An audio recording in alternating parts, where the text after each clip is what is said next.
Have you ever met someone who seemed almost too perfect at first glance? That magnetic personality, that unwavering confidence, but something felt off? Well, let's talk about narcissism. And trust me, it's not what you think.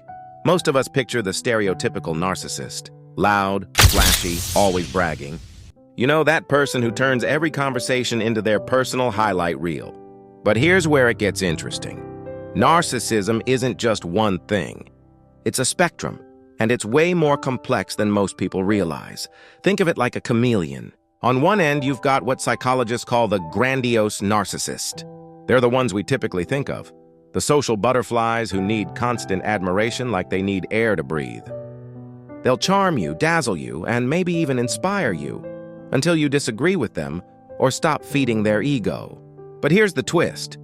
There's another type that often flies under the radar. The vulnerable narcissist.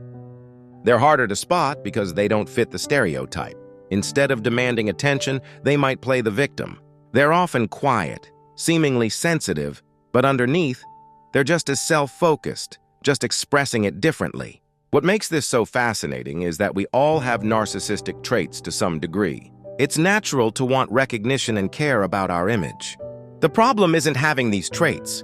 It's when they start controlling our lives and hurting our relationships. Here's something that might surprise you. Social media has made it harder than ever to identify narcissistic behavior because, let's face it, we're all curating our best selves online.